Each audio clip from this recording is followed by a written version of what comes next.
RickyRomance Live. Welcome to my YouTube channel. That sounds rehearsed, doesn't it?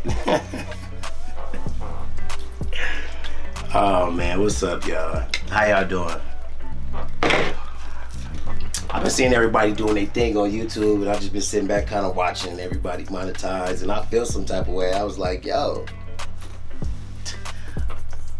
why am I not making money off YouTube and everybody else is putting platinum plaques on the wall? You know what I mean? After all the videos on YouTube that you've seen with my name attached to it and the millions of views, it breaks my heart to know I'm not receiving any revenue from any of that stuff. So I was just like, you know, we got to do something about that. I'm about 80 subscribers away from cracking 1,000. So if I'm not mistaken, I believe it's 1,000 subscribers to actually start monetizing. So follow me, you guys. Please press that subscribe button. Please press the subscribe button. Please share the video. Please make sure you come back. We about to get lit. I'm about to go into the archives and tell y'all some shit and talk to y'all and excuse my language, but I got a potty mouth. But we gonna get down to it. You know, I know you guys heard so many things about me on YouTube, you know what I mean, on the internet for years, you know what I mean? And when you Google RickyRomance, I mean, 10 years ago, I probably would have thought I was cool. Now I'm looking at that shit like, damn, boy, you was a wild boy. That's some crazy stuff. And I'm like, yo, I wish I could have monetized all that crazy shit. But it's all good, you know what I mean? I've grown and I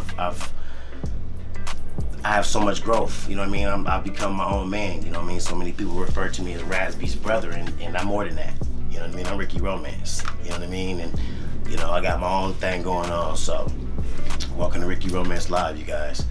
I was thinking about doing a video series where I was talking about a number of different topics.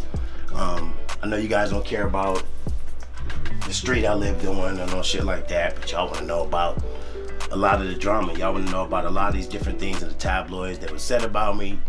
You know, you guys want to know, you know, what really happened with B2K. You guys probably want to know what happened in the studio sessions. I mean, you guys probably have a lot of questions, and I'm here to answer them for you guys. So, where do we begin? 1999. That's giving my whole age away, but yeah. Sorry. I wasn't looking in the camera.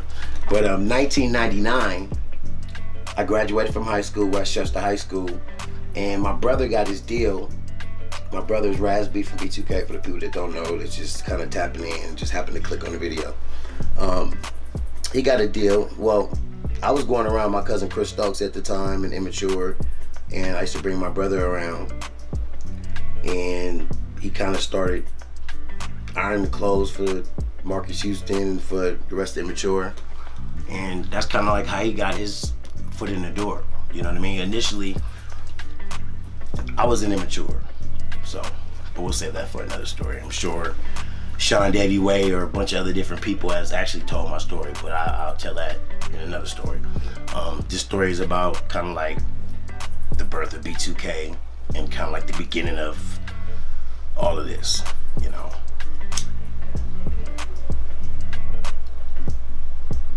2000 was crazy because my brother had his deal. I remember them going on a tour with Bow Wow. They went on tour with Bow Wow. They didn't even have a single. You know what I mean? I think they were like dancing to like Peaches and Cream or something, 112 or something. I don't know. They were dancing to somebody else's song, and it was a Scream tour. It was Bow Wow Scream tour. They had no single. They went on stage and they killed that shit. They went on stage and they killed it. Their first actual video, their first music video appearance would actually put them on the map and made the girls like fall in love with them and go crazy was Bow Wow's Ghetto Girls. That song was actually lit. You see Bow Wow doing his thing in the Ghetto Girls video, and you see B2K on the steps. They all got like different color shorts on, orange, blue, you know, Yellow, you know what I mean, with the little Applejack hats on, you feel me? You know, getting their boss on, you know what I mean? So they was looking real summertime vibe, and that's really when they like, the girls was like, who are some little cuties? And that's when they kind of start popping and doing their thing. They had to rush in the studio and actually go knock out a record. And man, that was the beginning of and the B2K self-titled album.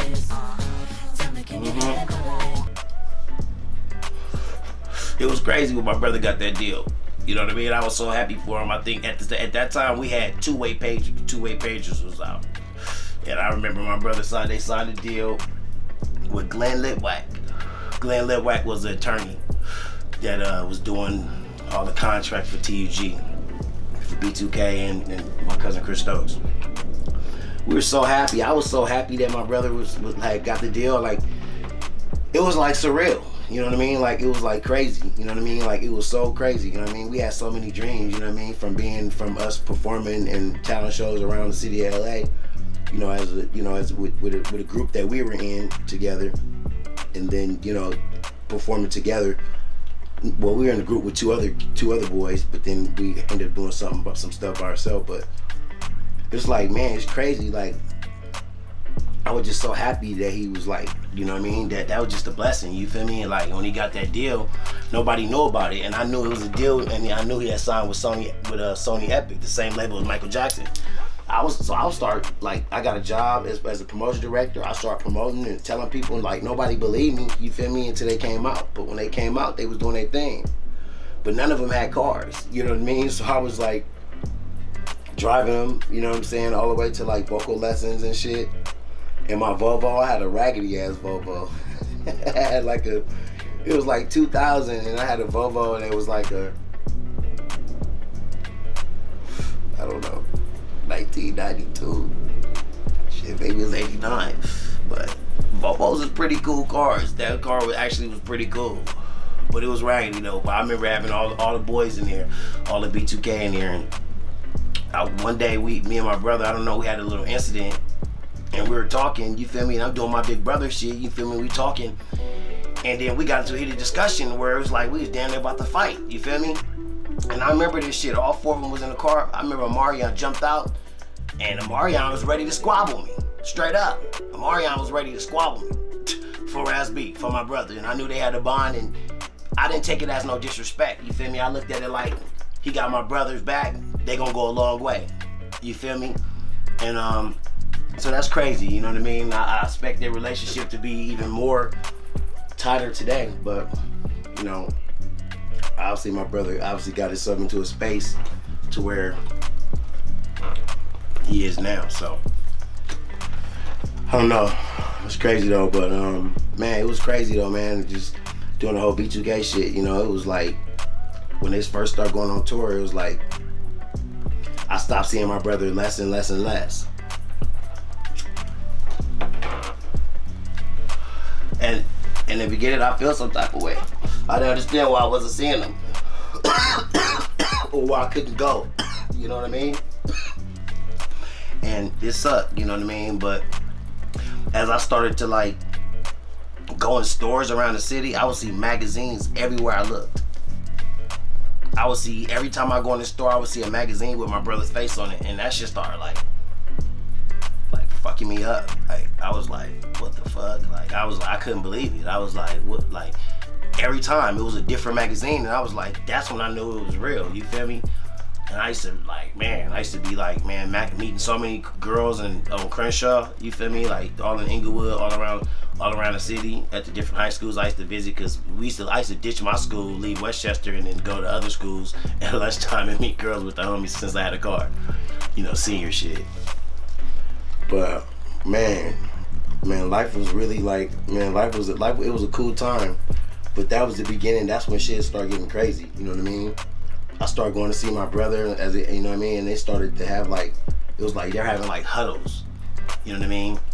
And it was like huddles of where it's like you would feel uncomfortable. Imagine you come in a room with me, and I got three of my homies right here, and you're standing right here, and then I go over here in a circle, and I huddle, and we go like this, and we're all talking in a huddle, and you feel me? And we leave you out, and you don't know what we're saying.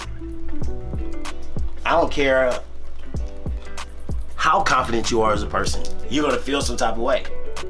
You're gonna feel like, why is they huddling and why is they leaving me out? You feel me? And that's how I feel. I started to feel smaller and smaller and smaller around them. You know what I mean? And I started to feel like just nothing. You feel me? You know what I mean? Nothing was solidified with me. You know what I mean? I was grateful when I got a job as a promotion director, and I went on a B2K IMX tour. You know, that was pretty cool. It was a cool experience. But that ended pretty crazy, you know? Man, B2K, that was crazy, man. I barely saw my brother. You know, but he would look out though. He would make sure I had change and stuff like that. You know, I would call Chris and ask for money because I needed money to survive. You feel me? Out here, I wasn't really like working. It was hard. Like, I started like getting in trouble at a young age. Like getting in trouble, like driving around, like getting into fights and all kind of stuff. You feel me? So it was like I was going to jail. You know, that's when I started getting bailed out. Chris was bailing me out like a motherfucker. You know what I mean? My brother, they was bailing me out. You know what I mean? Out of a lot of shit. But the only reason why I was getting into trouble in the streets because I didn't have anything constructive to do. You know what I mean? I didn't really have a solidified job. It wasn't until they went on tour that I had a job. You know what I mean? And that was one of the greatest experiences of my life. That was around the same time that I was working with James DeBarge. You know what I mean? And I started working with James DeBarge. You know what I'm saying? That was because there was a group called Melodic that my brother was in with Janae's brother, the singer Janae, her brother Jaheed, and since they was in the group together, damn it, I want to pause, but I'm gonna keep going. Since they was in a group together, whatever, you know, like I saw me and Jaheed start hanging out or whatever because basically like Jaheed was in the group and then his group didn't pop and shit like that, and so we just ended up smoking weed a lot together and hanging out. You feel me? And we became really good friends. And then James DeBarge used to come over to the house, and you feel me? I didn't know who he was at first. You know what I mean? He started asking me for rides and stuff, and that was like that started a whole bond. And you know, like that's really how I really kind of got my music thing really kind of started. You know, working with James DeBarge, and he took me around with DeBarge. But man, it's story gets deeper and deeper. I mean, you know, I don't know. Are you guys ready for this? I don't know if you guys are ready for this. I'm trying to heat up. I'm heating up right now. I'm trying to give you guys just the build up before we get into the real juicy details. So you guys stay tuned. This is just the beginning. This is video number 1, if you want to call it that. Then yeah. Click that link to see the next video. And make sure you guys subscribe. Make sure you guys share this video. It's about to get deep. It's about to get real. It's your boy RickyRomance. This is the RickyRomance Live Show.